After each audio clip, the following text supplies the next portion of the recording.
خلوني أسبح ضد التيار كده زي ما بيقولوا الأيام دي، وأقول لكم لا، ما تعتزلش ما يؤذيك، تحمل ما يؤذيك. الصاحب اللي ما يدكش كل حاجة اجتهد عشان تتبسط بالجزء الصغير اللي مديهولك. اللي ما يريحكش ريحه انت وتعالى على نفسك. ايه الكلام ده؟ هقول لكم ايه الكلام ده. الكلام دوت معناه ان الوسطية كويسة. مش معقول ابدا ابقى انا زي ما هو منتشر قوي الايام دي للاسف، ان انا ابقى عايش كده علشان اي حاجه تضايقني اسيبها. زوجي مش مديني كل اللي انا عايزاه، مع السلامه. صديقتي مش بتسمعني كويس ومش كويسه معايا في طول الوقت، ومش بتديني كل الخدمات او كل الاحتياجات اللي انا عايزاها. لا لا لا، بالسلامه، انا هدور على غيرك يديني كل حاجه. الشغله دي مضايقاني وبصحى من النوم كده وانا خلاص مش قادر علشان اروحها وارجع وانا متضايق واروح وانا متقدر. خلاص، لا لا لا لا، انا هسيبها وهدور على شغفي وهبحث في الحياة عن اللي انا عايزه. مين قال ان الحياة بهذه السهولة؟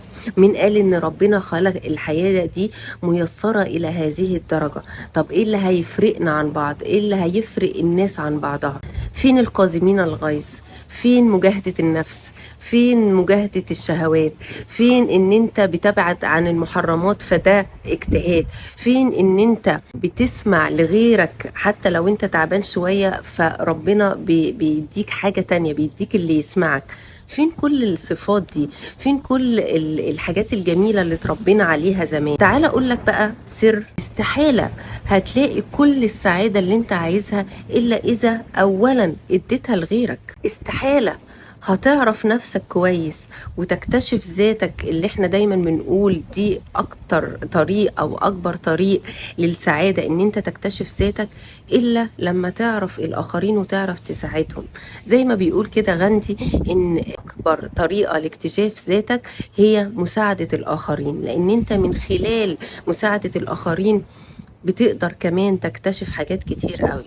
فانا مع وجهة النظر دي، ان احنا مش مطلوب يضحك علينا، مش مطلوب نبقى ضحية، لكن كمان مش مطلوب طول الوقت ان احنا ندور على نفسنا بس. تعالوا ندور على نفسنا في الآخرين. تعالوا ندور على السعادة، ان احنا نسعد حد، ان احنا ندي خدمة لحد، ان احنا نجبر خاطر حد، فان شاء الله ربنا يجبر بخاطرنا. وهكذا ان احنا نتعلم ان الحياة خد وهات، حتى مع أقرب الناس، حتى مع الابن مع الابنة، مع الأم والأب. الأم بتديك حب غير مشروط وبتبقى قبلاك بكل حالاتك، ولكن في نفس الوقت هي بتاخد رضا عن نفسها، إحساس العطاء اللي عندها، الحب اللي بتحبه لك، هي أصلا بتستمتع لما بتديك. المحسن اللي بيدي الفقير وبيعمل جمعيات خيرية و العطاء اللي هو بيديه ده بيشعر بالرضا عن نفسه، بيشعر ان هو انسان خير، وده في حد ذاته بيسبب له سعادة. اذا كل حاجة فيها عطاء وفيها اخذ، لازم نتحمل علشان نسعد. ولا ايه رأيكم؟